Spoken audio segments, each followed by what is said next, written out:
Pathway Studios in Johnston proper. You are live from the path.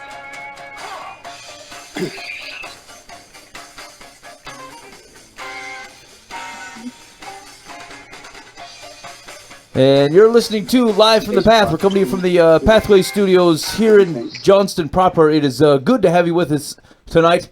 It's bound to be a barn burner here in the studio, so you're going to be jazzed that you stopped by. And so we're going to kick off the show directly with a good friend of ours, Ted Yoder. Ted, are you still there?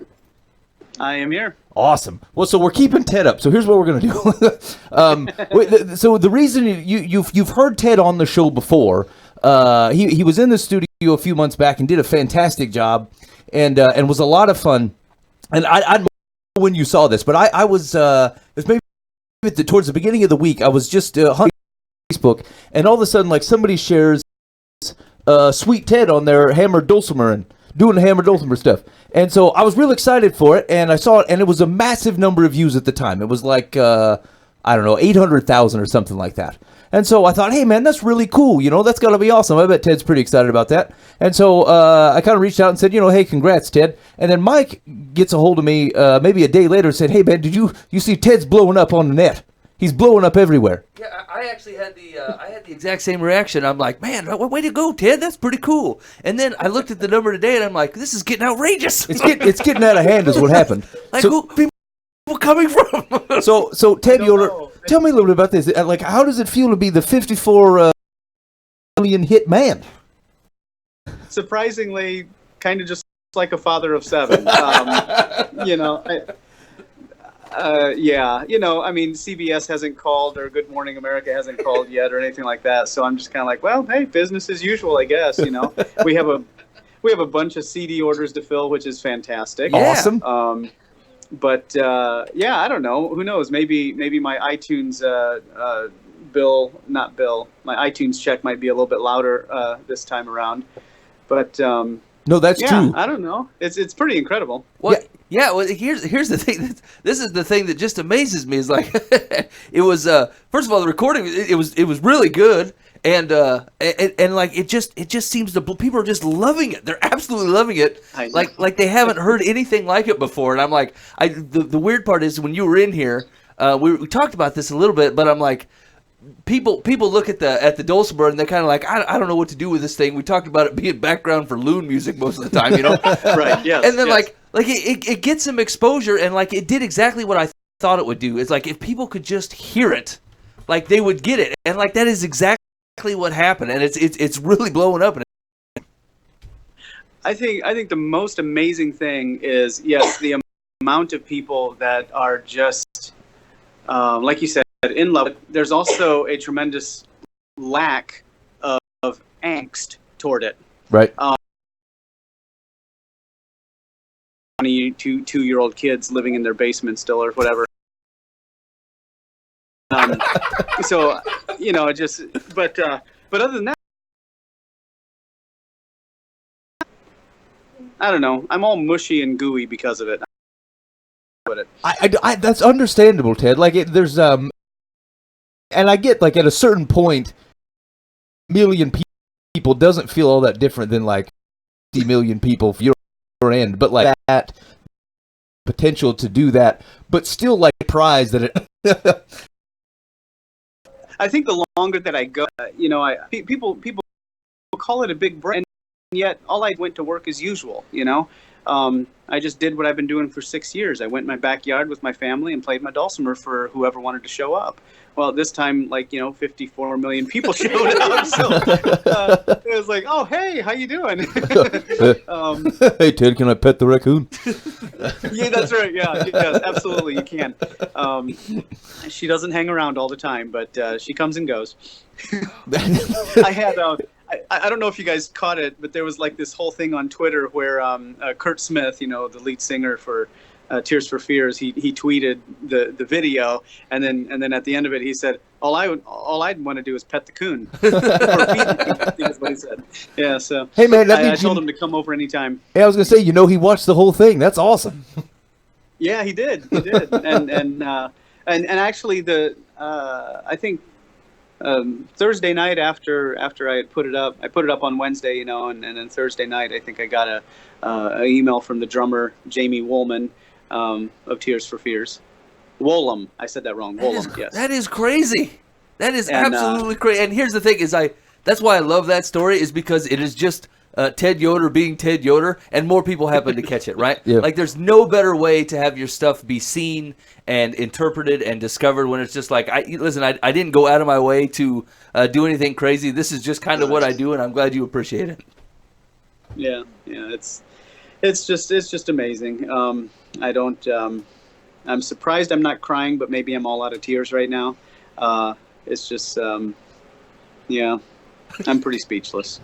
Well, we just wanted to make sure that I'm really glad that you took some time to talk to us, and really congratulations, man. You deserve it. It was awesome, and we'll let you go and get back to your Yoder style family jazz. But congratulations, it was very cool. Thanks, guys. Have a great night. You're welcome. See you, Ted. Bye.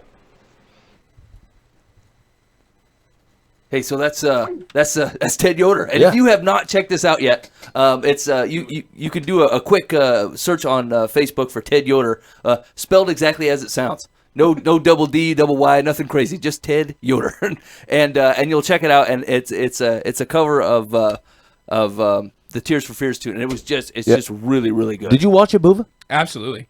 Yeah. I saw it. Well, I didn't get a chance to see him in studio when he first came in. Like, I wasn't here for that. I don't know where I was, but I was somewhere off and doing something probably foolish. So you guys have always talked about the dulcimer. I've never had a chance to actually look at it.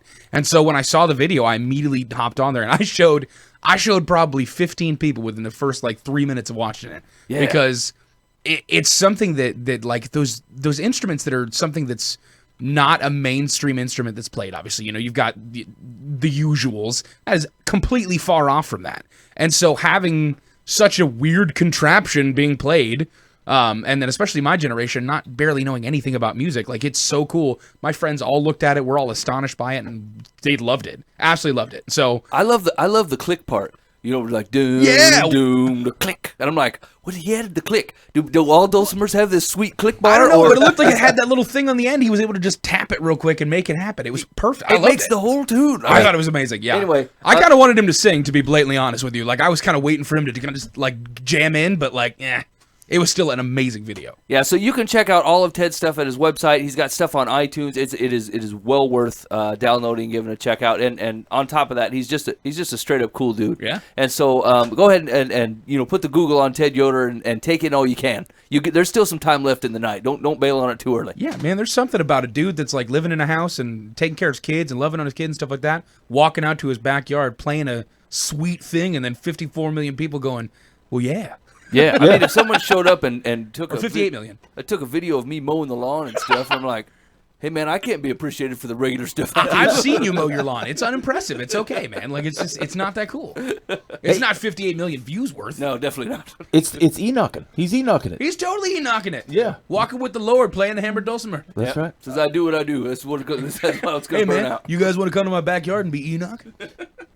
I like it. All right, you're listening live from the path. Here's what we got on the show tonight. So we've talked to Ted Yoder. Make sure you check that clip out. You could go to Facebook. He's also got it on YouTube. Here's the thing. I think he's done it before. He's got plenty of these tunes out there. It just takes the right moment to kind of catch it and let it fly.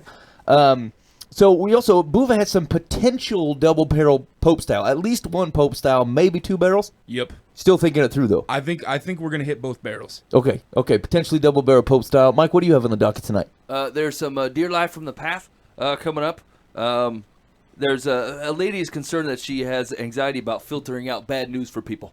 And so, we'll talk about that a little bit. There's some actual substance probably there and maybe a little bit of ridiculousness that we can go through. Right. And also, I don't really have Pope style, but I've had a pretty sweet experience with God this week, and we'll touch on that. Okay, cool. I saw this article, and it was kind of funny. There is the Lutheran Church in Norway wanted to organize their records, right? So they want to kind of digitize them, get everything in order. And so they, and the Lutheran Church is the official religion of Norway, and they put up a webpage last Monday that allows people to verify their status, to say, hey, we're in the church or we're not in the church, okay? So as of last Friday, the thing was only open for 5 days. 15,000 people got online and left the church. Wow. 15,000 people. Massive movement. And like what's interesting is like that's obviously not everyone who's left the church, right? These are the people who are concerned enough to go check out the webpage and deregister. That's true. Usually if they put up some kind of warning like that, most people look at it and go, is it even worth my 2 minutes to get on there and say that I'm out? I would just have left it be. Right. They were passionate enough to go and actually make the action happen. So here's what I loved about this. I'm not sure I understand the process, and I think maybe we've kind of reduced our understanding of church membership when we're publicizing the rules so that people can say in and out. Like, I'm not sure that's exactly what we're trying to get at with the church membership. But I thought actually the church's answer was funny. They said, we will continue to have a broad and open national church, but no one should be a member of a religious community against their will, and therefore I am glad that this self-solution is in place. Those who mistakenly listed as a member of the Norwegian church or who do not wish to be members can now easily change their status, and it will give us a more accurate registry. I mean, that's pretty honest, though, isn't it? Yeah. It is, but I'm totally imagining Jesus up on the mount and talking to these people, giving a sweet sermon, and then all the disciples walking around with clipboards that say yes or no, and then everybody has to go, oh, yeah, I'm in. No, I'm good. I don't know. The kingdom is at hand. Yeah, I'll take it. I'm still on the fence about this thing. Put me down as a maybe. Do you guys have a maybe? Can you email me later and we can talk about it? How about your cousin Bob? I hear he deregistered. Online. Right. Is the next part of this like they're going to go out and do a giant Lutheran movement throughout Norway and walk up to people's houses? So we noticed that you left the church on the Evite there, so we're gonna need to talk to you about Jesus and see if we can get you back. It's actually it's a way more honest way of living, though, right? Like, wouldn't you rather know? Companies do this all the time. They're like, hey, we lost money here. We'll shift it a little bit over here so it doesn't look as bad. This account looks all right. Now it's both 50-50. And, like, what a dishonest way of doing things. And the church, it sounds like the church was kind of in that same condition, They're like, man, we got like 30,000 people going here. Truth of the matter is you have like 2,000. And you just wrote, it's just like who's the people that write you down just when they talk to you? That go door to door? Oh, the Mormons do that, yeah. The Mormons, right? As soon as they talk to you, they're like, Mormon. That guy's Mormon. He's a Mormon. We talked to him about Mormonism. There's no way he's not going to eventually decide to be Mormon. So he's on the path. We plant seeds, and those produce plants automatically, so we might as well just count it as a seed. Yeah, send him the lighthouse. No, it's not the lighthouse. Watchtower. Send him the watchtower. Yeah. Lighthouse is a bit better. I mean, you know what I'm saying? Like, Man, do you think there's some secondary Mormon church that's talking about the lighthouse instead of the watchtower? They're bringing just a different building. So is there a tie to the watchtower that I don't understand? Because it seems to me like I would rather say a lighthouse than be like, this is where you come to safety. This is the thing that guides you through your life. That makes more sense for a relevant metaphor to Jesus opposed to the watchtower. Yeah. Hey, there's danger coming. It sounds like he's going to snipe you from the third balcony. Yeah, I'd go with the lighthouse. Perhaps he is. Okay. Anyway, I kind of like that. I just, there's something sad about that too. Like here's the deal: if you're not part of the church, you might as well not be on the rolls. I get that part, but like our understanding as a part of a community of Jesus followers, as well, I deregistered today. I'm no longer on the list. We just might need to rethink the understanding of someone who thought on the list was a qualification to begin with. No, that's true. Do you think that was a big sigh of relief? Like, whoo, good, I'm glad I'm out of there. Like, it's not like they come after you or, what's the worst they're going to do? Send you emails and stuff or hit you up onto Facebook? What's the worst thing that they're doing? It had to have been a public database though. So I bet people were trying to flee from it so that other people couldn't check them out. It's like that, like the treasure hunts that the assessors do. Right, where the people leave property behind, and you go to search, you search everybody to see if they got money outstanding. You guys not done that? No, I've done it. Yeah, that's what I'm saying. So now let's say, hey, there's a public database available of which you can find out who's in the church. I just start randomly typing folks in just to check out, see who's there. Hey man, that guy's still Lutheran? Yep. Got it. Yeah. Hey, we still got Denzel. We still got him. He's still in. He's a Lutheran in Norway. That's the deal. That's why we can't get a grasp on it. Is Denzel still a NorwegianLutheran.com? That would be the hardest thing, though, is if you're the guy on the other end of the computer, I'm like, no, we lost Denzel. Oh, man. You had one job, man. It was keeping Denzel. Crap. Probably the name is Denzel Oslo there. That's not right. Denzel Oslo? No, what's the capital of Norway? No, Oslo's Norway. Yes. that joke was not good, but I got it right. Yeah, it was factually correct. It just wasn't funny. When you're talking about a pompous man that named himself after the capital of Norway, Hi, I'm Denzel Norway. that's like being like, hey, I'm Bob, Washington, D.C. Yeah, no, you're not. All right. So anyway, if you haven't done this, and maybe you were on the rolls when you were a kid before you migrated here, go hook. I don't know what the website is. They didn't post it. Maybe they didn't want people creeping on it. But man. you may need to consider deregistering yourself with the Norwegian Lutheran whatever. I'd Google it. I'm sure it's available. I kind of want to go register for it. Yeah, I like, I might want to just go sign up. hop into the Norwegian Lutheran category just so they go, hey, man, we lost 15,000, but there's one dude in Iowa, that, like in America, Yeah, apparently he's in. Picked one up. Lost 15,000, got one random. We lost Denzel. Got us a Boova. Yeah, then you see Randall celebrating. They're like, my PR campaign is really rocking. Way to go, Randall. We lost Denzel, but we got another. Everyone said this site was going to be a disaster. Who's laughing now? That's right. We shouldn't spend $35 on flyers. Boova from Iowa's joined. You think they validate Boova? You think they'll send They'll you? send me a letter. Yeah. Dear Boova, are you really a Norwegian Lutheran? Dear Mr. Boova, did you mean to click yes and register the Norwegian Church? Yes, I did. Because we've had a real mass of people leave, and we suspect you did this in error. We're really kind of hanging on by every one person we can keep, so this will really validate us as a denomination if you'll say yes. What are those things that they put over the robes that they're have the crosses on them? They kind of hang down. It's like a scarf or a sash. Does a sash have to go like 45 degrees across your chest, or you know what I'm saying? Like it's this thing that goes over your neck and like it's like a double tie. The draperies. Yeah, is that what it's called? A drapery? No, I don't think Hey so. man, I still don't know the difference between different types of jackets. The shoulder So- curtains. Shoulder curtains? Like, yeah, well, If that's not what it's called, that's what it needs to be called. yeah, I know it. So what's the question though, Mike? Yeah, where'd that come A, from? what are those called? I don't know. Shoulder Next. curtains. And B, they should give them to you when you join the Church of I Norway.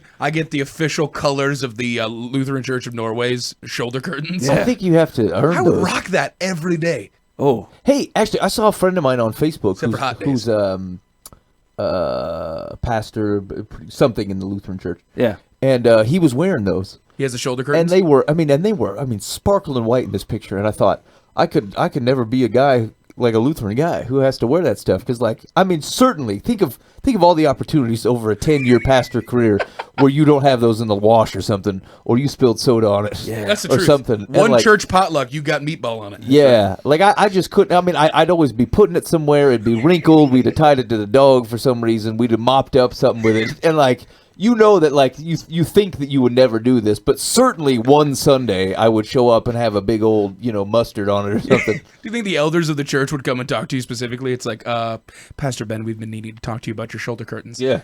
We did notice that there was some imperfections We on them. see that there's mustard on your frock. There's been 6 trips to the dry cleaner on that thing. It's not a sheet, man. You know what I'm saying? Just treat it appropriately. You don't need to wash it on the daily. Just keep it clean. Get a bib and some OxyClean. This is why I Try to always put on the Lord's work here. I always appreciated the guys that wore the same outfit as the choir people. You know what I'm saying? Like, he knows the deal, because if you get that one messed up, you just go pick up an extra one. You know somebody's sick in the choir. You just grab the other robe out, and You you're put set. on Sicky's robe. Yeah. Yeah, That's you're right. why in there's there. always one kid sick on the choir. They pass around the robes. All right, you're listening live from the path. Here's what you've done in life. You've made a mistake, and likely with a group of people, because you mistake Boova as if he is the Pope. Oh, buddy. And I would hope that the start of the program would dissuade you from this, but your stubbornness has continued to permeate life. And so, along with everyone else, your expectation is that Pope Boova is going to give you some sort of worldly advice or wisdom that will otherwise improve your life. Otherwise, you won't leave his lawn. Which is where you and your friends have congregated in anticipation of said advice, like in at the Vatican. So anyway, Pope Boova, you have to give them something to get them to leave your lawn. What saith you? Oh man, I can't agree more with the fact they made bad choices here. But I'm going to preface this by saying that now I don't believe this is God directly, but like life and God working through that and allowing things to go down has kind of crushed me in the last couple weeks. And I'm not trying to be dramatic by saying that. I'm just being honest. Like, there's a certain level of Boova-ness that I like to be at that God kind of just called me out and said, yeah, that ain't happening anymore. And so, let's start off with that. So here is my broad advice to you. You are not impressive. by any means. And I mean that from the perspective of you equals everyone. By no means at all. By no means at all are you impressive. Are you impressive? By no means. There's legitimately nothing that you can tell me after I ask, hey man, what have you been up to? That you can literally tell me, and I will go, man, that is crazy impressive, and you are much better than God because of it, right? So I say that because there's a certain level of pride destruction that's happened within the last couple of weeks. It's been rough. So going from having a job and having income to be able to kind of take care of myself and then help out with, like, not a whole lot, but like other people as much as I can, right? To legitimately not having any money to pay for anything and kind of having to tail up and walk up to God's people and go, hey, I can't afford anything. And like, I haven't eaten in a day. So if you got food, like, I'll take it. Or if you want to like invite me to your house and pretend like I'm not really hungry right now, and then like I'll eat there like it's just a normal meal, not like the first one I've had in a day and a half, we could do that. But God kind of allows that to happen right now. And so, man, I walked into this whole ordeal because I'm a full-time student now, and walked into college thinking that I'm really sweet for doing this. And like, man, people should look up to me because I'm an adult going back to school and I'm going to kick butt at this and I'm going to be the smartest kid in all my classes and stuff like that. I could not have been more wrong about that, first off. Second off, thinking that I wasn't going to have to swallow every bit of my pride and realize that legitimately the only reason that I'm alive right now, sincerely, is because God has completely orchestrated that to happen. Through his people, through random stuff happening to where I literally had $1 at one point in time, 37 cents in my account and no food. And then money kind of showed up through God's people and through God. And it was literally life-saving. And I had no idea what I was going to do. And so this kind of all leads back to, you don't have to go through something that drastic. And there's much more drastic ways to go through that, by the way. Like there are people that have gone through much harder stuff than I have. I just kind of was able to flip it on a little bit faster than I've heard of before. But like, you got to realize, you are not impressive in any way. Like, you legitimately exist because of God. Entirely. Regardless of if you call him your father or whatever. You really do. Like, he breathed life into you. And if you believe in him or not, that's the truth. He has orchestrated it all to happen. You have a job because of him. You have money because of him and food because of him and all this different stuff. Regardless of what you want to say, it has nothing to do with how impressive you are. As a man, as a woman, as anything. You are not the reason you are living. You aren't. If you have pride in what you do, great to an extent. If you're excited about how well you do in life, great to an extent. But you have to realize that is not because of what you've done and because of how great you are. It took a small amount of nudging from God for me to really step back and shut my mouth. And I can't say that more disrespectfully towards myself. And I mean it. You know, I had pride and I had all this stuff where I thought that I was going to be the one that fixed all this, and I didn't run to God for it. But he kind of shut me up quick and made me realize that it has nothing to do with how well I was able to take care of myself or what skills I had or what scenario I could put myself in. It literally came down to him completely taking care of me and is still doing so. Like, I'm not out of that. Like, that's still going on to where the only reason I have food right now is God. And the only reason I have anything going on right now is because God's got it taken care of. And it's really hit me hard because I am a prideful beast that considers myself impressive. And within the last couple of weeks, month, two, God has reminded me, and not from an unloving perspective, but from a very loving perspective, that I am not in any way impressive. I'm not special in that way. I am one of his children and his son that he loves, that he's going to take care of. That hurt to handle. It felt great because, like, it's a really cool deal to be able to, start to comprehend that you're one of his kids and, like, he loves you entirely and is going to take care of you. But, like, there's a certain level of, man, am I in any way a capable or competent man to be able to handle my own business if I can't even handle my own bills, if I can't even figure out how to eat today. Yeah. And it's been this weird deal back and forth where prideful Boova that serves himself goes, this is all because some cool stuff's happened that you did, and you shouldn't feel bad. You're a man. You got this taken care of. And then that gets beat down and deadened by the fact that I know it was God entirely that's taking care of that, and is still taking care of that. And I'm so thankful for that. But it's just, man, like, you have to take a step back when like legitimately you have to drive out of your way to go get some cash from somebody, and you have to look them in the face, and they just kind of take care of you and know it's okay, and try and have pride. It's impossible. Right. No, and I think that's it's something that perhaps, like, if we haven't run into, it probably begs the question as to whether this is something that we are blindly struggling with, right? Because to the extent that if you've not been humbled by having to reassess your identity back in Jesus, as opposed to I'm able to provide for myself or somebody else, I am able to care for myself or somebody else, I am contributing to society in this way or that way or whatever. Like, someone couldn't look at me and say the following, like, degrading things about how my life contributes to the betterment of the world and have it not be true, right? Like, but the things that you're talking about, if you've ever had to be like, hey, I'm not sure I can't provide for myself right now in this moment. Right. I'm not capable of changing my own situation and providing for myself at this moment.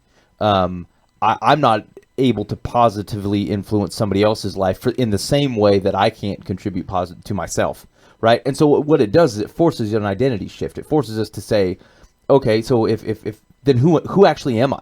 If I'm not this, if I can't provide for myself in this way at this time, if I can't provide for somebody else, these are things that unintentionally we lock our identity up into and say, well, this is who I am. I'm the guy who helps people. I'm the guy who is always in a great mood and is kind of the life of the party. I'm the guy, who is always there. And, like, you know what? Right now, I can't put gas in my vehicle to come over and help you. I'm hungry myself, and I have to ask someone to help me out. Right. And, like, these are there's two great things to learn from that. What the first one is what you were talking about, right? Is like, it forces you to kind of to be humbled in a way that says, like, where I thought I was leaning on God, no, I'm not, but now I am.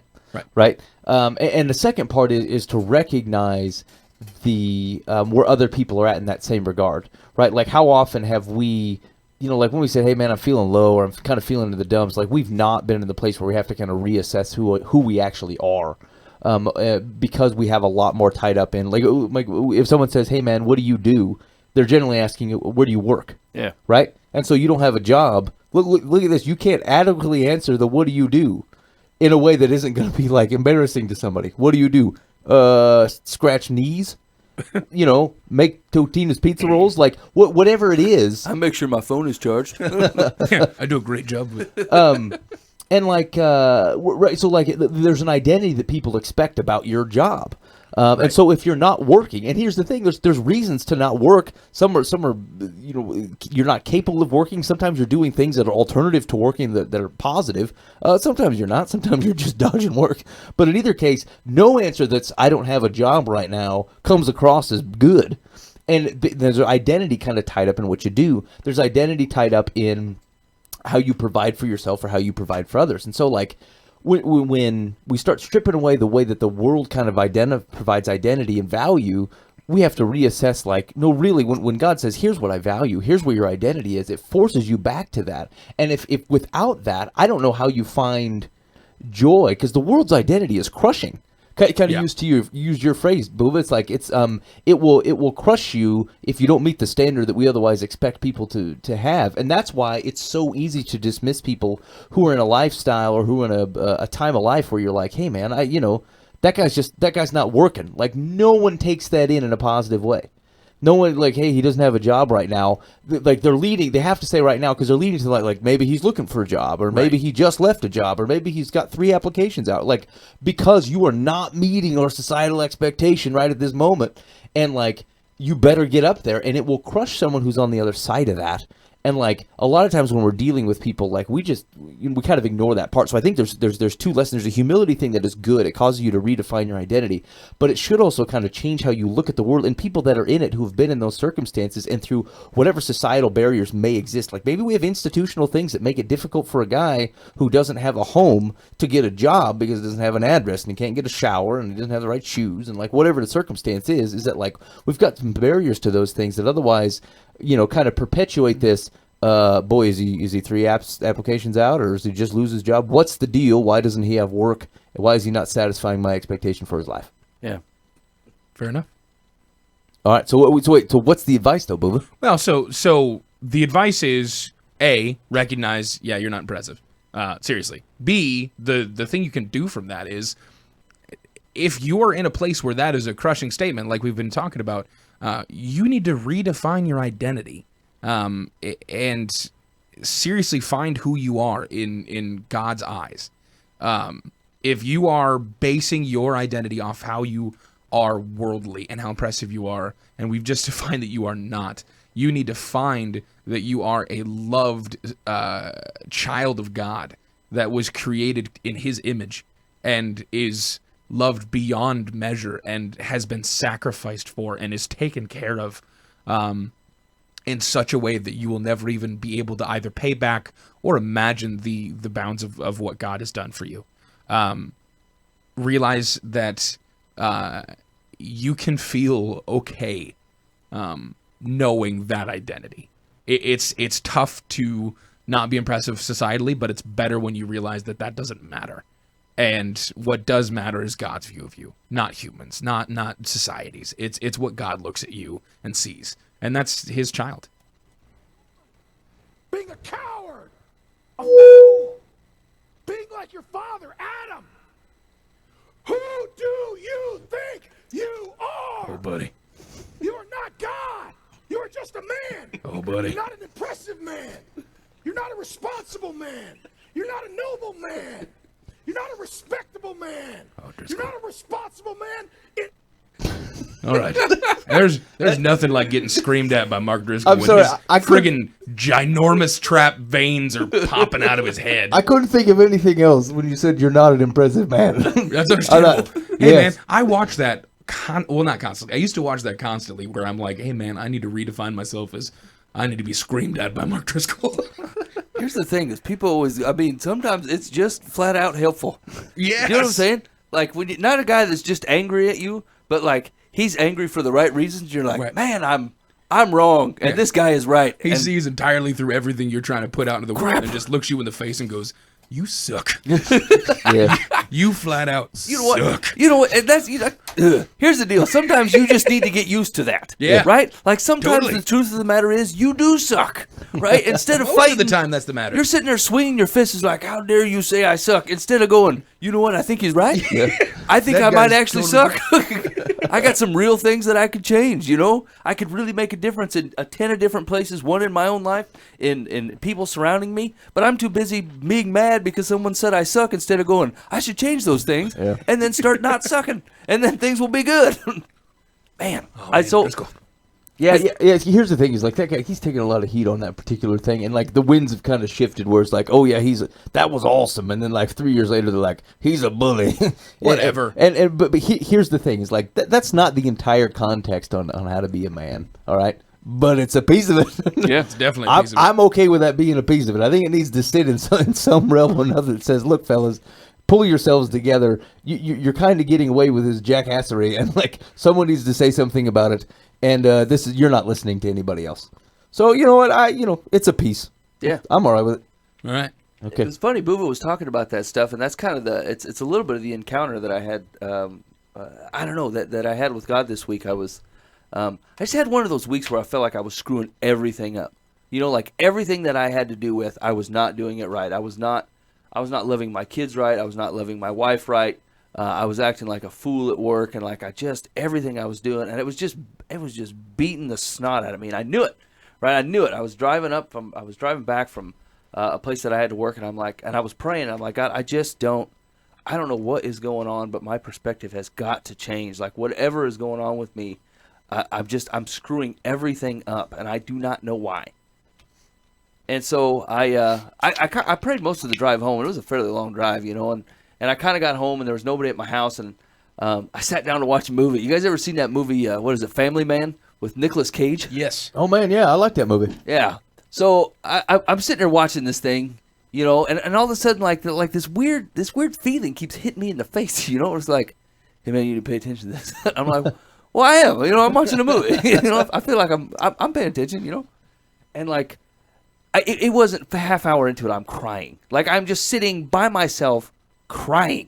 And I'm like, why am I even crying? I'm not some kind of sweet stockbroker to make big money, you know what I'm saying? Like, and I'm just sitting here watching it, and like, I'm watching this dude with his priorities completely focused on something 1,000 miles away that has no actual long-term meaning, that has actual no ability to give back to him. Like it's a straw man of what you're pointing your life to, And I'm like, it's just a movie, But I'm sitting there, I'm like, this is exactly what's going on with me, right? This is exactly what I'm doing. I'm focusing on weird things. I'm getting upset at little things, and like, I probably cried for 15 minutes. Not like full out sobbing, but like, I'd sit there for a minute, and all of a sudden I couldn't see very well again. I'm like, what is going on?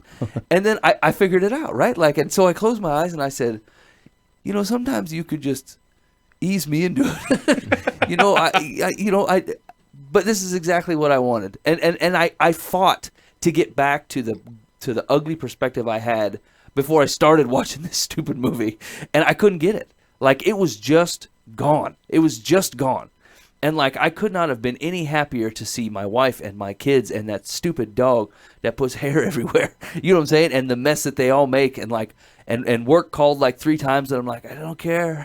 I don't care. I really don't. Like, I just truly, it's not important to me right now. I have other stuff to do. And like, it was the most freeing experience that I had. And I had to stop the movie, and I'm like, Lord, this movie ain't that good. It's a good movie, but I don't know that it's a bring a guy to tears kind of deal. Nick Cage strikes again. And I'm like, I've been asking for this for the last 2 days, and like, I couldn't take it anymore. And like, he waited until the right time, and he just, man, it was just so weird. He took it all away, and I couldn't imagine going back to it. And I'm like, I don't know exactly what I had to learn through this, but like, I'm thankful for the relief, and I know it came from you, and that's enough. And that's enough for me right now, And so like, it was just really weird. I haven't had one of those experiences in a while where I had just been fervently praying for something, like, I just cannot handle this, and I think it had a lot to do with just exactly what you're talking about, like putting stuff on my shoulders and saying, I will handle this under my own steam, and everything will be fine, and I've got this, and I'm driving this truck, and this is the deal. And really, after a while, it's just like, you're screwing it up because you're not letting me do any of it. You know what I'm saying? Like, I've designed this thing, and I call you my son, and you come in here like you own the joint and try to move furniture around and say, here's how it's going to be, And I just feel like he had to let that weight sit on me for a while until I got it. And when I did, he took it off me and let me see what it could be like if I let him do some stuff. And so it was just a very cool experience. I don't even know that I have any advice or to say, hey, you should do the same thing, because I mean, I don't know what God's doing with you. But I just know it was a very clear evidence of something that I had prayed for and God answering. And like, I've seen that Family Man movie like 5 times. You know what I'm saying? I don't weep during Family Man. Right, You know what I'm saying? I appreciate it for being a pretty decent movie, but like, on the whole, I don't break down to tears. And so I don't know. It was a pretty good deal. And to be honest with you, like, I haven't been able to shake that since then. Like, we're rolling on 4 days since that happened, and I'm like, yeah, I just see things way differently than I was last week, and like, I have nothing but God to thank for that. Right on. Yeah. Boova, did you get that other barrel loaded, or what do you think? Yeah, I have the other barrel loaded. Okay, let's have it. The easy way to put it is, things you think of and things you do are not more powerful to show God's love than just straight up God's love. So I say that because I've run into a couple situations last week where I was able to kind of help a couple of people in different ways, whatever, like whether it be a random conversation where someone just weirdly opens up and then needs to talk about like a lot of heavy stuff that they've been dealing with. Like, I had no previous relationship with this person. They just kind of wanted to go, hey, you're a human, and I'd like to tell you about everything right now. or running into to a situation where he was able to spend like 12 hours with a random dude. And I say this because the funny thing was I didn't sit there and try and figure out, well, how can I sneak Jesus into this conversation? Like how can I bring God into this to where I can bring these people to God? And it wasn't some weird deal where I'm just thinking through scripture and like, hey, if I drop that on them, like, hey man, let's talk about John 3:16, and then they will definitely be Christians going forward, right? It was more along the lines of, hey, this person is dealing with realistic stuff and like real world problems that was just hurting them and seriously like bringing them down. And so I guess my advice is, a lot of the times we prepare for conversations and we spend a lot of time learning about discipleship from the perspective of, if somebody says this, tell them this. Or, if someone's dealing with this, here's a great scripture that you can drop on them and make sure that they know what this is. And then always be certain to mention Jesus in this light and make sure that they know that, he's their savior and all this different stuff. And I'm not saying there's not worth to that, because there definitely is in certain scenarios. But sometimes we complicate that deal way too much, and we make discipleship into something that it's not. It doesn't have to be this weird corporate transaction between you and another human being to where you've said the buzzwords and therefore you've planted the seeds and God's going to run with that. God definitely does work through that, but there's a certain amount of power to just being a human being and just allowing God's love to do something rather than just words that mean something to you that may mean absolutely nothing to somebody else. And so there's nothing wrong with preparing, and there's nothing wrong with reading your Bible. Do it always. Memorize verses. It's a great deal. Learn better ways to talk about Jesus. Whatever. That's awesome. But realize that there's a certain human aspect to doing it that is super powerful when you just walk up to someone and go, "Hey, it sounds like you're in a really sucky situation right now, and I'm just going to listen. And then if you want to talk afterwards, we can talk afterwards. Or if that's all you needed, that's all you needed." You don't have to give somebody a Bible every time you buy them a lunch. It doesn't necessarily have to roll that way. If you do, great, but it doesn't have to roll that way. So my advice for you is realize that God may just call you to kind of just love on somebody. It doesn't necessarily have to be a conversation about, the Gospel of Luke. It doesn't necessarily have to be, hey, do you know about Jesus' crucifixion? That's a great deal, but like sometimes it's just, hey man, do you need a sandwich? Yeah. Like sometimes I think you're right. It does feel like a transaction, and although it's not implicitly wrong, I think we have some assumptions on people will meet Jesus as an academic, right? Right. Like when we say true things, like, hey, we want people to know the truth about Jesus. Sometimes our understanding of communicating truth is something to the extent of we want to communicate facts about Jesus, right? As opposed to if even a tenth of the people that claim to follow Jesus Christ actually did what Jesus did, the very change in the world would be so substantial that you wouldn't be able to handle it well, right? Like we wouldn't be reaching for brochures and facts all the time, because they simply would see things going on, and like the actions themselves would be a testament to the validity of what Scripture is. So like here's what's pretty easy is like you're what are they like you see people following Jesus, right? You witness change in their life, you witness things going on. It's like impossible grace and impossible peace and impossible joy, and you're like, I know that is true. What is the source of it? And then when someone tells you this is the source of it, you believe the source automatically, because you've seen that is the true thing. Right. And so like we front load like as like Scripture should be revered. It is truth. All right. But like our understanding that that is the sole means through like academic transmission of facts of which God communicates truth to a fallen world is folly. Because otherwise he could have just dropped the Bible from the heavens. Yes.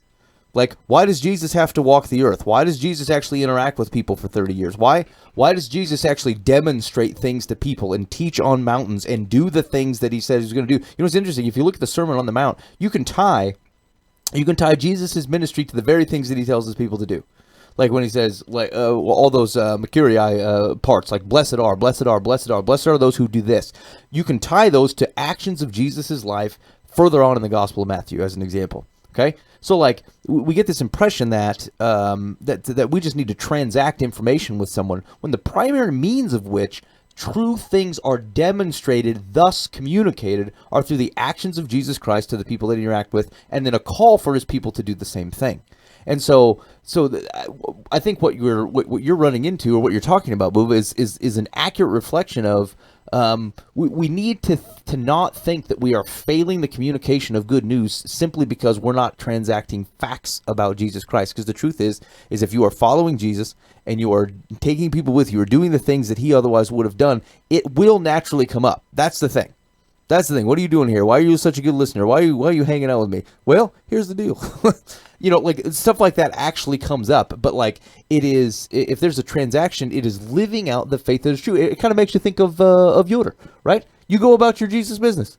You do the things that you do in your life, and you just take that to wherever God has you going, and that will positively influence the world and communicate good news simply by your actions. And I'm not saying that your actions should move without foundation in Scripture. What I'm telling you is that what we know about Jesus Christ that Scripture communicates is to be taken out to the world as a light, and as a city on a hill, right? And if those things are true, then your actions will otherwise cause you to, or drive you to the types of conversations that we're always saying, like, we don't know how to have without being awkward. Well, they're awkward because they're being communicated outside of a reality.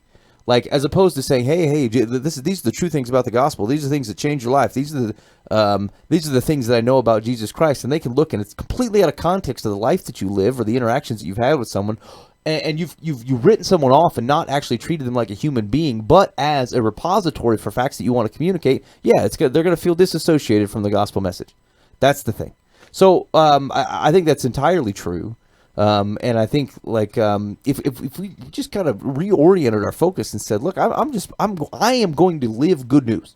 That's what I'm going to do. I'm going to live in reaction to the fact that Jesus Christ died for my sins. I can repent of them, and then I find myself in his good graces and under his mercy, as I otherwise continue to live my life out with joy and peace and the ability to bring people with me. And like, if we do that, you will end up buying sandwiches and hearing people's stories and otherwise talking to people who really could use Jesus, because Jesus will make sure that kind of thing goes down.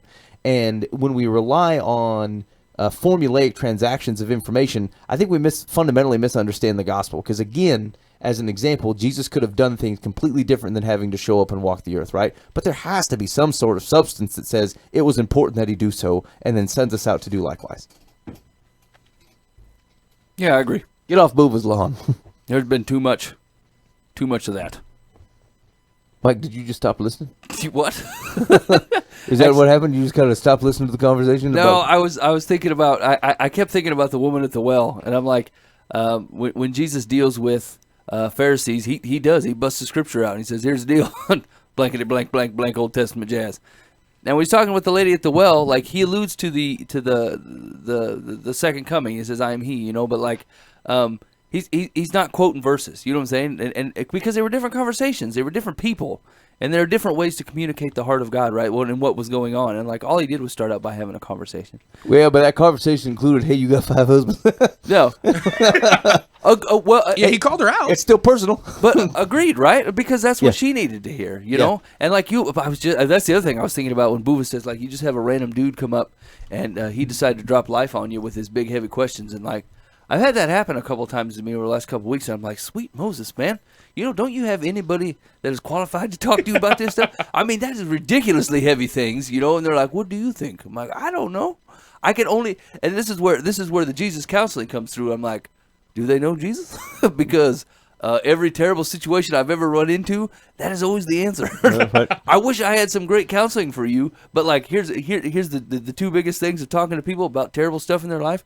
One, the person that you're mad at, do you understand why they are the way they are? Yes. Well, then I'm not sure why you're not loving them correctly. That's it. So they're like, well, they're this way and they're this way. I'm like, why? And they said, because they do these things. Well, so you know why they are the way that they are. You got to love them through that stuff. That's it. There's nothing complicated there. Right. Your surprise is completely unfounded. Yeah, they're like, I don't understand why they got to be such a terrible person to be around. It's like, you know exactly why they're a terrible person to be around. Stop acting crazy like you had no idea where this was coming from. It has to double suck to be them. Yeah, you know where it's coming from, and obviously they're having a terrible time, and that's why they're acting this way. So stop it. And then 2, they're like, well, what should my advice be to them? Well, if I were you, do you know Jesus? Oh, well, yes. Well, then go talk to them about Jesus then, because they're putting all their hope in the wrong stuff. And that's it. And you don't have to do it in a cheesy way, and you don't have to do it with a pamphlet. But be like, listen, if you want to hear anything from me, realize that I can only talk from one bucket, and that's my hope is in God, and that's it. That's all I got. I don't have any whiz bang, got this life figured out, Jiffy Pop type of stuff. You know, I know Jesus. I follow Jesus. Things are going okay. I have joy, and I have happiness that comes and goes, but I have joy that stays. And that's it. That's all I got. Yeah, right on. Okay. I think we got this thing straightened out. Dear, live from the path. Oh boy, I forgot about this one already. Oh, buddy. Clearly, America is in a state of turmoil. Uh-oh. I am horrified and ashamed of the senseless death occurring daily. I deal with anxiety, particularly regarding fear of death. As a result, the only thing I've found that I can do to cope with current events is to scan headlines and ask my understanding husband for a synopsis of events that doesn't include major triggers. However, I feel serious guilt that I may not be fully educating myself on recent events. Am I wrong to prioritize my mental well-being over the gravity of our country's current situation? I can just tell right by your question that you're heavy and hard to deal with. You know what I'm saying? You've put a lot of thought into this thing. Yeah, right. Most people be like, I can't take that kind of stuff, and then just don't read it. Or, I'm really interested in the headlines, and then do read it. I very rarely run into the guy that struggles with, I feel like I should be more informed of the current events, but it's just too much for me. But I can't take it. Help me, what do I do? Yeah, here's the thing. Is like, I'm not sure that you have to be in the know. I mean, there's 300 plus million people in the country.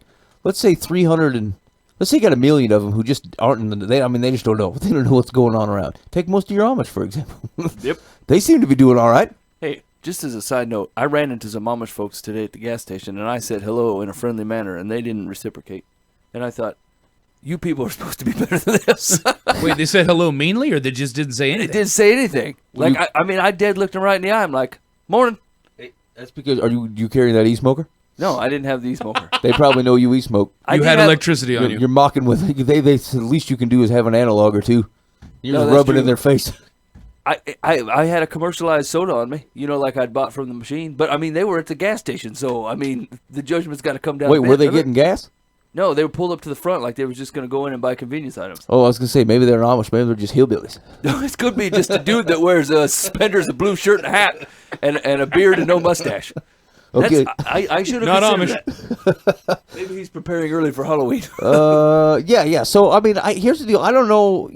I mean, if you're a politician or like you're working on the UN on behalf of the country or something, I feel like you should keep up with the times. But past that, do a crossword and stay out the newspaper. I don't think everybody has to know what's going on. Yeah, I mean, if we're being honest with each other, and we're looking, real honest, Facebook provides maybe 4 to 5% benefit to your life and 95% hassle. Yep.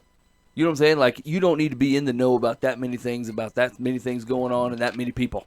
But the 5% of the time when you're like, oh, she had a baby, that's cool. But the same is true with the news. Most of that stuff is like, it's just really, there's nothing you're going to do about it. And unless you really need something to talk about at the water cooler, you could pretty much give up on it and be just as happy. Yeah. I mean, I think it's okay to stay abreast of it, but if you can't handle it, you can't handle it. It's okay to ditch it. Move out into the country somewhere. Secular says, You should be Amish. oh, yeah, you can be mean to people at the gas station. Secular says, is that wrong? Absolutely not. According to the Journal of the American Medical Association, 13% of Americans now use antidepressants to combat depression and anxiety. You should use an anti-anxiety medicine instead of just use the one for both. Yeah, man, 13% of our country is fighting medication within each other. Yeah. Hey, man, wouldn't that be something that would freak someone out who doesn't like hearing about bad news?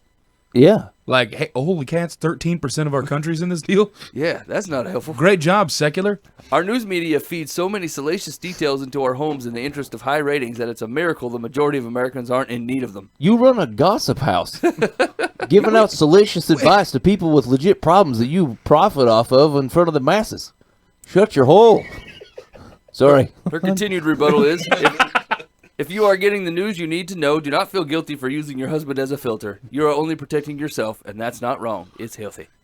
I don't know about that, but I would just ditch. So I wouldn't make hubby read the headlines anyway. Hold on. I don't like that phrase, "shut your hole." I wish I hadn't used it. I agree. I like mouth better. Sorry. Dear Life from the Past. That's Grudy. I need advice. I'm 23 and have been living with my boyfriend of almost 2 years. Where's Dave? Bad idea.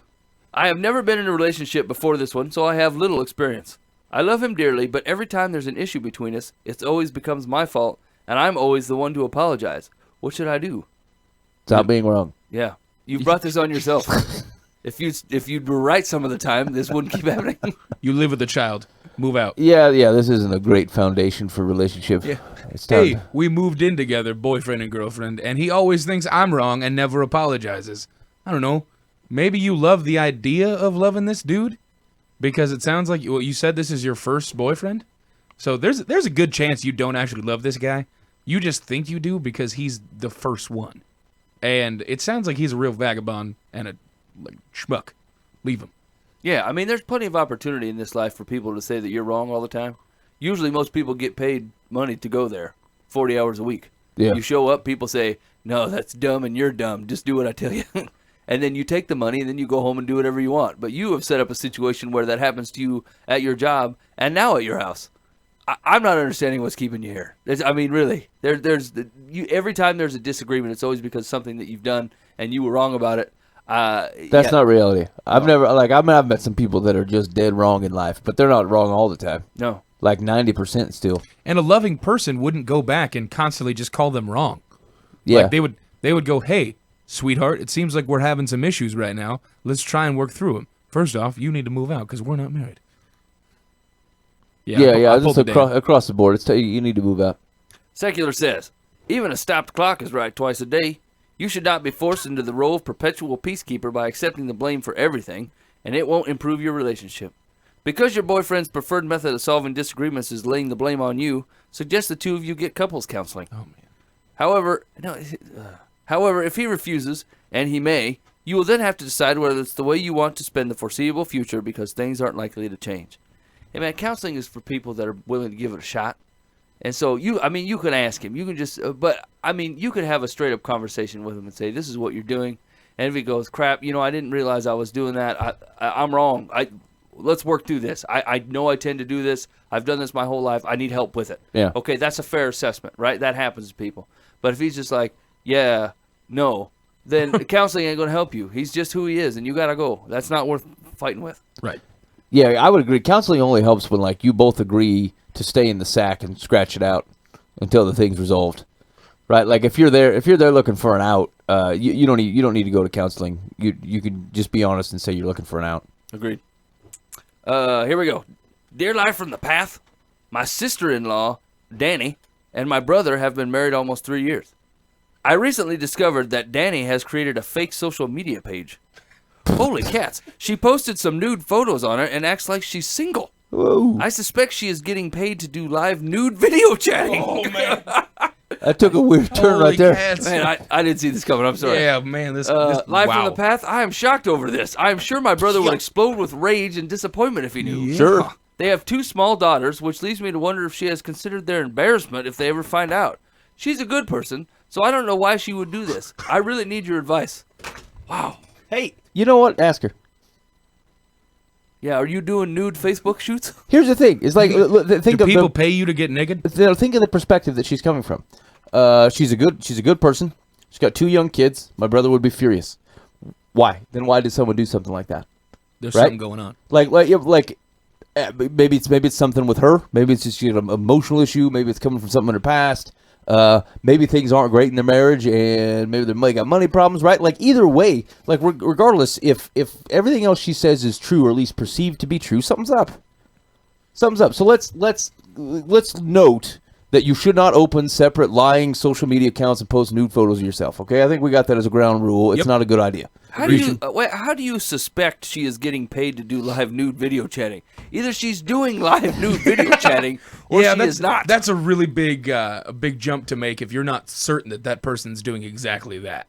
Like, oh yeah, she has a separate Facebook account. That automatically means someone is doing live nude chat. See, here's the deal: is that actually it changes a lot for me whether you're just kind of like posting nudies of yourself somewhere for Joyce, or like you're making money on it. Like, Yeah, you've turned this into a profession. but like why? Why would someone want to do that? So that's what I'm saying is like, let's. I think we're all agreed that's not a good idea to post the nudes, right? So now we'll get to the brass tacks of it. Somebody you know and care for is for some reason posting nudies of themselves and doing webcam videos. Why should you check it out? Yeah. That seems like the perfect place to be like, hey man, why are you doing that stuff? Yeah, what's going on here? This seems there's trouble afoot. Yeah, something that it's just not a normal response to life. Like I don't run out of gas in my car one week and then like the next day decide to put nudies of myself on the net. Like something's up, something's going on. So yeah, the perfect opportunity to follow up with somebody. Secular says, it's time to talk to Danny. Yeah. Tell her what you've learned and ask her why she's doing it. Okay, Aces. When you do, ask how she thinks your brother will act when he finds out. Okay, now you're bringing the guilt train. Why don't you just figure out what's going on first? Yeah, start with, hey, what's going on? Ask her how she thinks your brother will react when he finds out, if he doesn't already know, and how this could affect their daughters. This may be a fling, a way to prove to herself that she's still attractive, or a way to earn needed money. But you will never know until you initiate a conversation with her. Yeah, I agree. I agree with that. Hey man, if you're a husband and like you and your family need money and you don't have like 3 jobs, but you've made your lady go out and start selling like that deal, oh buddy, you need to start looking back at yourself and then saying you're a fool and go out and get a 3rd job to get some more money. Or take down your lifestyle and go move into somebody's basement. No, yeah, that's good. Touche, Boova. All right, let's do one more, and then you can do a quiz. And then we can do a quiz, yeah. All right. Oh buddy. Dear Live from the Past, during my wedding reception a month ago, one of the guests, a friend of my mom's, poured a glass of water on the DJ's laptop because he felt the music was too loud and he wanted it shut down. My husband was furious and asked the guest to leave. The incident was blamed on too much alcohol and it ruined the rest of the evening. Many guests were upset and left. Now hold on. I don't want to stop the whole train here, but like, if I saw a man pour water on a laptop, I wouldn't say, that's it, this party's gotten out of hand, and then go home. No more music. Looks like I don't feel to be here anymore. Yeah, this Yeah, is ridiculous. I mean, like, Leon has gotten out of hand. The man ended up paying the DJ to replace the laptop and sent us a note of apology for his behavior. My question is, must we send a thank you note to him and his wife for the wedding gift they gave us? I love social What the man did was perspectives. unforgivable. In many ways, he spoiled our day. Mom thinks I should, quote, do the right thing and thank him for the gift. It wasn't his wife's fault, so I'm thinking of addressing the note to her only. Yes! Oh, I was waiting for that. Yes! Vindictive. Is that okay? Hey, man, first of all, it didn't ruin your wedding. No, it didn't. You had a The great farther time. you go, like, it's a story. Your reception was lame. No one will ever remember your reception except for the fact that Leon poured water on the DJ's Hey man, you remember computer. when Leon poured the water on the DJ's laptop? Yeah. Hey, congratulations on your 20 years. Yeah, like, and here's the thing: is I don't know. Maybe this has changed in people's lives, but like, no one ever throws a party, like a wedding reception, where like that was killer. It's the reception at all receptions.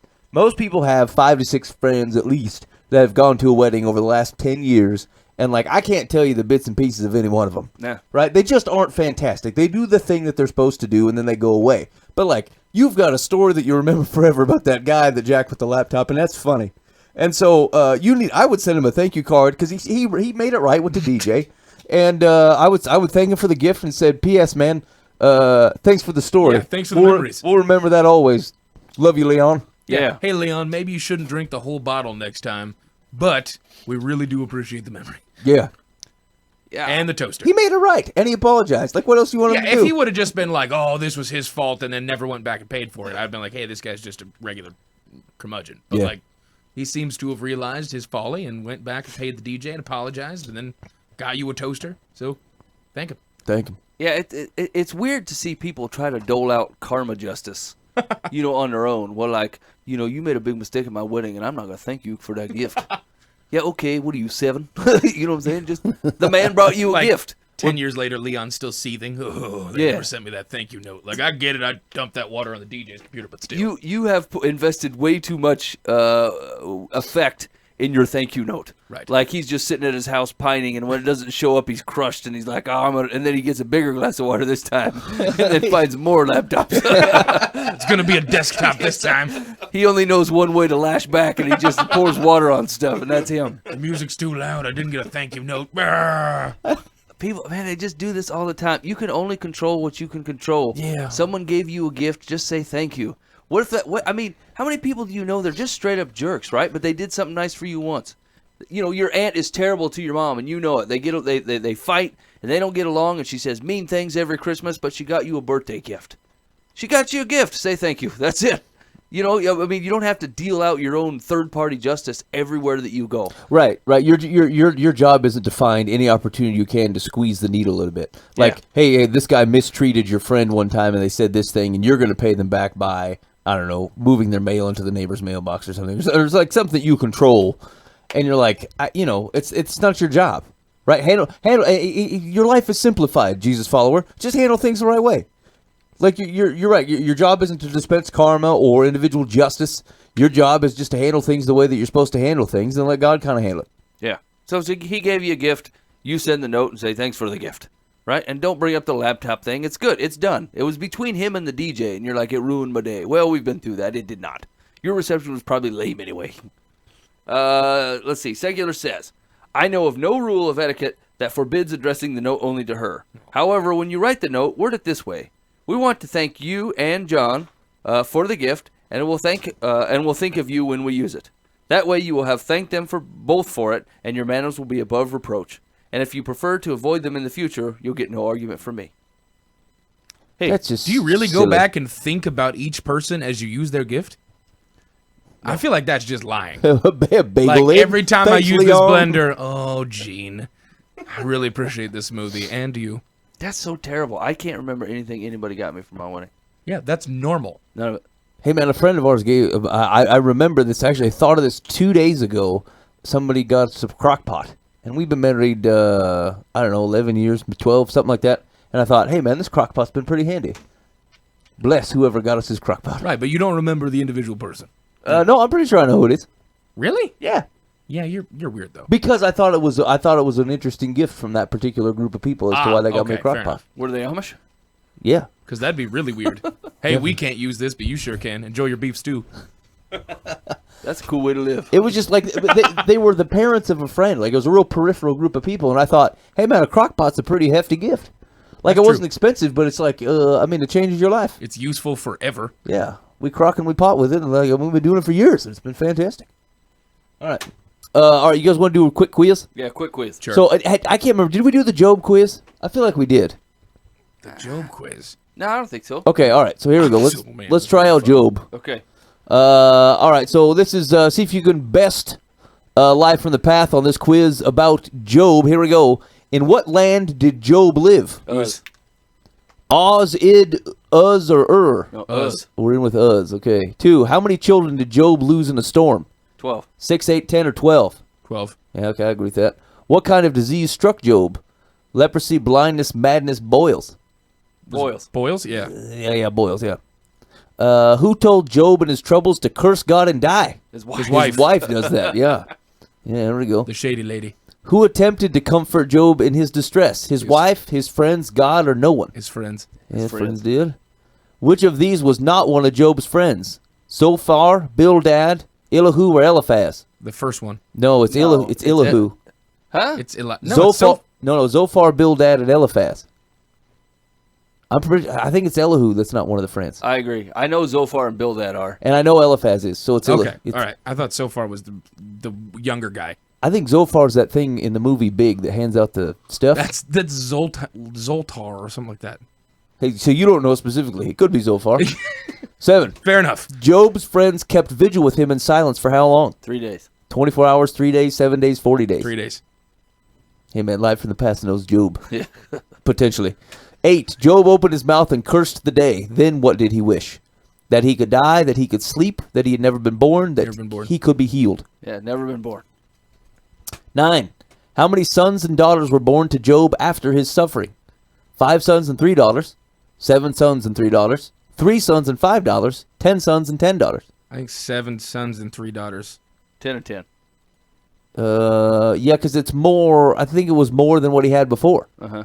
Oh, and okay. that's the only one that's That makes more. sense. Yep. Yeah. Okay. That makes sense. 10. How much longer did Job live after his sufferings? 85 years, 100 years, 120 years, 140 years. I want to say 120. Man, we're gonna. I'm going between 100 and 120, so I'll go 120. Okay, I can get on board with 120. I feel like you remember 100. Yeah, I agree. So I think it's either 85 or 120. We'll see. All right, here we go. Let's see what happens, boys. Number one, in what land did Job live? We said Uz. That is correct. Number two, how many children did Job lose in a storm? We said 12. That is incorrect. The correct answer is 10. Dang it. Uh-oh. Well, we've not done well. Oh, no. What You kind seemed confident. What kind of disease struck Job? We said boils. That is correct. Yep. Who told Job in his troubles to curse God and die? We said that's his wife. That is correct. Who attempted to comfort Job in his distress? We said his friends. That is correct. 6, which of these was not one of Job's friends? We said Elihu, and that is correct. Okay. 7, Job's friends kept vigil with him in silence for how long? We said 3 days. That is incorrect. It was 7 days. Dang it. What? Question 8, Job opened his mouth and cursed the day. Then what did he wish? We said that he had never been born. That answer is correct. Number 9, how many sons and daughters were born to Job after his suffering? We said 10 sons and 10 daughters. That is incorrect. The correct answer is 7 sons and 3 daughters. Yep. Nicely courtesy done, Boova. And question 10, how much longer did Job live after his sufferings? We said 120 years, and we cut God short. The answer is incorrect. That is 140 years. Whoa, wow. All right. I guess we'll be reading Job this week. Answered a total of 6 questions. We got 60%. The quiz has been taken 115,000 times. The average score for that quiz is 64%. What? We have been We are below the bar on Job? outdone on Job, boys. This can't stand. That's a shame. This cannot stand. It is a Man, shame. we need to come up with a more difficult one on Job I'll and then read get Job it all this right. week. Yeah, okay. All right, you want to do one And more? not just the last three chapters, Mike. No, I'll do the whole thing. Zophar. Oh, yeah, let's do one more. Then we got to go. Okay. Hold on. Let's do. We've done donkeys, haven't we? Yeah. We've done donkeys, we've done clouds, we've done ships. Let's Job. do James and John. Okay. Oh wait, no. Here, what's one where people do terrible? Let's see if we can do better than terrible. Let's How about hope so. how about Titus? Oh, man. Here we go. A quiz on Titus? What nationality was Titus? Greek, Roman, Hebrew, Syrian. So Titus is the guy where they had to cut the skin, right? They had to he circumcised him. He chose to be. Yeah, so He was he's not. Greek. So he's not Hebrew. I was It's going to say that's Greek. Yep. When Paul went to Troas to preach and Titus was not there, he had no rest in his spirit and went from there to Galatia, Macedonia, Thessalonica, or Ithaca. Thessalonica. Troas. Ben. What do we think? I don't know. I'm leaning towards Macedonia. Me too. All right. Yes. We'll go Macedonia. You guys are pitiful. 3. Paul was comforted by the coming of. This is about Paul. Paul was comforted by the coming of Titus to Macedonia. Yes. Hey. And also because the Corinthians longed for Paul, were deeply sorrowful for Paul, had ardent concern for Paul. All of the above. Probably all of the above. Longed for him, sorrowful, concern. Yeah, okay. Was all of the above.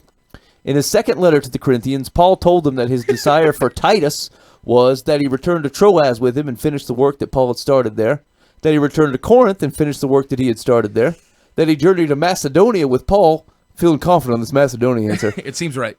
4, that he should be put out of the church until he repented.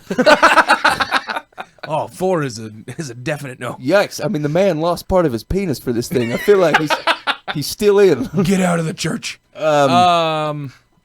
So So it's either... So I it's say Corinth. return to Troas, return to Corinth. Like, he writes to the Corinthians. So if the only reason you would say that to the Corinthians is because Titus was in Corinth, right? You return to Troas with him and finish the work of Paul. I don't know. I don't know the right answer. Let's go with Macedonia. It hasn't let us down yet. We don't know that it hasn't let us down yet. Shut up, Boova. Number 5. We'll see. Who were the 2 other men that traveled to Corinth with Titus? Hey man, should we say that he returned to Corinth then? For the previous one? I feel No, like, he's already in Corinth. That's why Paul's writing him a letter. no, maybe he say he's going to send him to Corinth. Yeah. We're moving it. All right. 5. Who were the 2 other men that traveled to Corinth with Titus? They are not named. Barnabas and Silas, Mark and Luke, Apollos and Cephas. I say Apollos and Cephas. No. No, it's I'm not wrong. Apollos and That's Cephas. Barnabas and Silas. Yeah, Barnabas and Silas. Okay. Number 6. How did Paul describe Titus to the Corinthians? The messenger of the churches and the glory of Christ. Our dear fellow servant who is for you a faithful minister of Christ. He is my partner and fellow helper concerning you. A faithful minister and fellow servant in the Lord. Sounds like I'd all say stuff 2. he would say. I would say he's my partner and fellow helper concerning you. Yeah, okay. He would say all that stuff. Yeah. That does sound like an opening from Paul. Shoot. Paul, Hey, man, this is totally a Paul quiz. we're in some trouble. Paul told we're getting whooped on Titus. Paul told the Corinthians that both he and Titus had done all things for a reason. Why? For the establishment of the kingdom on earth, so that you will know the love of money is the root of all evil, for your edifying, to make known to you the mystery of Christ in you, the hope of glory. It's either C or D. Yeah, I would agree. It's either C or D. This is for your I say edification. D. For your edification? Yeah. You think it's okay? Boova, but I'm going to hold a tentative. Boova says hope of glory, Yeah. if possible. I say See, D. wait on his vindication. 8. In his letter to the Galatians, Paul told them that he went to Jerusalem with Titus and John Mark, Silas, Luke, Barnabas. Went to Jerusalem? Yeah, he went Barnabas, Yeah, right? Barnabas was Jerusalem. Is that the original? Did Titus went with him the first time he went to Jerusalem? Where they accepted him? No. Wait. No, yeah, it's Barnabas. Let's keep it. Yeah, he returned back. Wordy on the downward trajectory here. In his letter to the Galatians, what was the issue that Paul used Titus to illustrate? The miraculous provision of God for the believer, the necessity to tithe, freedom from the need to be circumcised, the judgment of God on the unfaithful. Circumcision. Yeah. Yeah. In Paul's second letter to Timothy, what did he say had happened to Titus?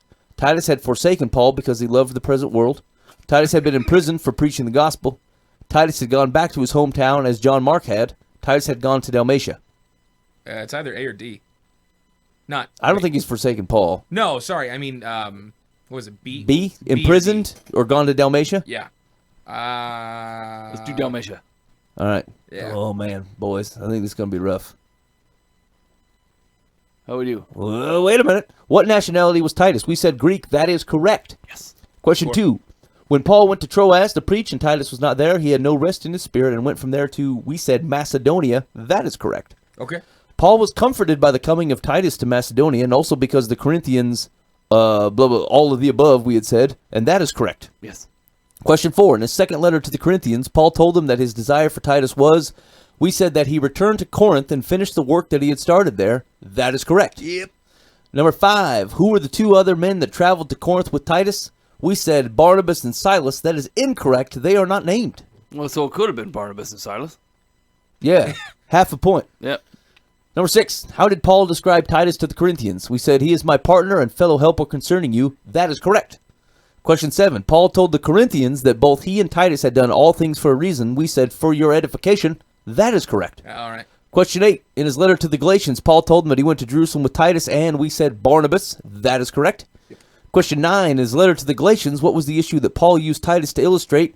We said losing skin on a wang doodle, and that is correct. Losing skin. Question 10. In Paul's second letter to Timothy, what did he say had happened to Titus? We said Titus had gone to Dalmatia. That is correct. We answered a done, total boys. 9 out of 10 questions correctly for a score of 90%. That quiz had been taken 6,623 times since December of 2004 for an average score of 41%. Hey, man. That was a quiz about Paul, and hey, Titus was there too. Yeah. Hey, but who would have guessed that? We rocked the Titus quiz and got our bones handed to us on the Job quiz. You know the world ain't right We know now. New Testament. Something's not, yeah, something's not good. All right, anyway, that's what are we doing on here? Hold on a second. Mike, say something positive for people. You're listening to Live from the Path on livefromthepath.org. Listen, if you'd like to give money to us, that's cool. We have a PayPal account set up, right, Ben? Yeah, hey, we actually do, yeah. We do? Live from the Path, yeah. No doubt. info@livefrompath.org. You can PayPal us money. Hey, man. The Lord's calling you to. Give Send us money. some over. I'm almost certain he's not. He's not. No, most likely. yeah. I would agree with that. He's probably not calling you to do so, but like if you're certain and like you've getting this, yeah. Yeah, okay, that sounds good. Hey, you've been listening to Live from the Path. Thanks for hanging out with us. Make sure you check out the website, livefromthepath.org. Hey, go out there and do a search for Ted Yoder. There's some Ted Yoder clips out there rocking the web, and you can enjoy that. And search Facebook. Go ahead and like him on Facebook. Follow him on all the social medias, and dig on what Ted is doing. Thanks for hanging out with us. We will see you next week. And in the meantime, be faithful in the means. God will handle the ends. You've been listening to Live from the Path.